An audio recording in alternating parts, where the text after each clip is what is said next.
President Trump's chief economic advisor, Larry Kudlow, sounding tough on trade, but letting enough air into the issue to turn a massive market loss of 500 points when the Dow opened into a very healthy triple-digit gain. Here now to react to all this is Grover Norquist, Americans for Tax Reform President. What an exciting day. Good to have you on here, Grover. Good to be with you. Let me play the soundbite, if I can, that I think really turned everything around, at least in the mind of market traders, about what the president is doing with regard to trade through Larry Kudlow. Play the soundbite. Part of the process here is the United States is going to the World Trade Organization. And I also I'd be very surprised if we didn't have huge backing. I call it trade coalition of the willing. I think other nations around the world are going to join the USA, not only in tariff complaints, but also in WTO complaints.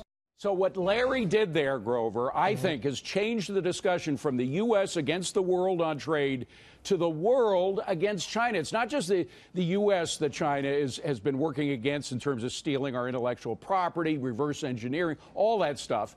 They do the same thing to the rest of the world. So now what Larry has essentially done, going to the WTO, means that we are working with the world against China. It's a very different scenario. Well, that is a much more pleasant route than sort of starting a trade war, because, you know, whatever you thought you were doing by throwing up tariffs on steel and aluminum, even if they're limited to China, China's response, as we saw in the earlier thing, going after hog parts and agriculture, they don't respond. They don't hit us where we hit them. They hit us at their choice. And the question of who hit who first, you know, when the Archduke of the Austro-Hungarian Empire was assassinated by the Serbs, and then they went back to whack him, when the dust settled, there was no Austro-Hungarian Empire, even though they were the ones who were wronged in the first place. Trade wars, all this kind of back and forth, very dangerous. Right. But with Larry Kudlow's assertion that they're going through the WTO, I think a lot of the concern and taking the sanctions on steel and aluminum off of most of the world and focused on China and Chinese goods passed through Japan, that's narrowing the conflict, at least on our end of the... Yeah. And, you know, the appointment of Larry Kudlow was so key in what has happened with the Trump administration. It's still a relatively new administration, but as it gains its footing and figuring out how to work through all the perils of governing in this world, you get a guy who's got a free trade core like Larry Kudlow as the chief economic advisor, along with the president who is really tough on trade. That might just be the perfect combination. And to be fair to Trump, he has always said his goal was free trade. Right. He just felt that we were being cheated on our agreements, and he wanted better deals that looked more like free trade on both sides than one-way free trade, and we were ending up with they're stealing our intellectual property and some of these other non-tariff barriers.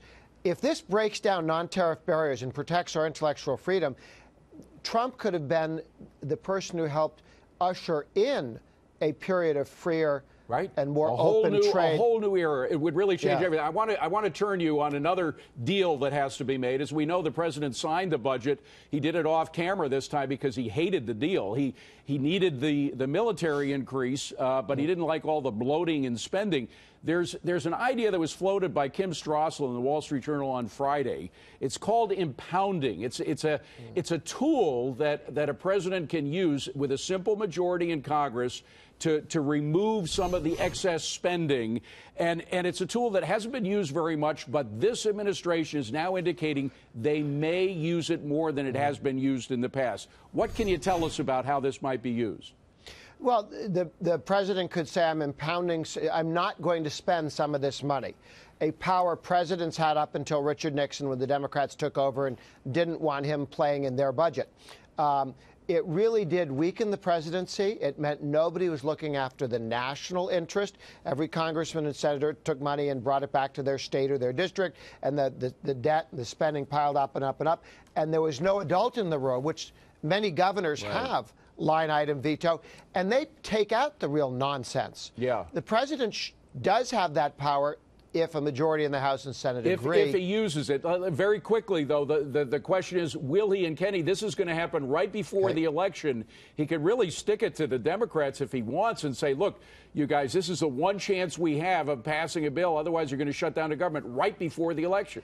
He could either do this now, impoundment, or he could pass this time and do the impoundment and embarrass the Democrats by taking out all the crap they stick in October, just before the election. Yeah. Just a thought. Timing is everything. Grover Norquist, great to see you, my friend. Thank you very much. Good to be with you. Appreciate it.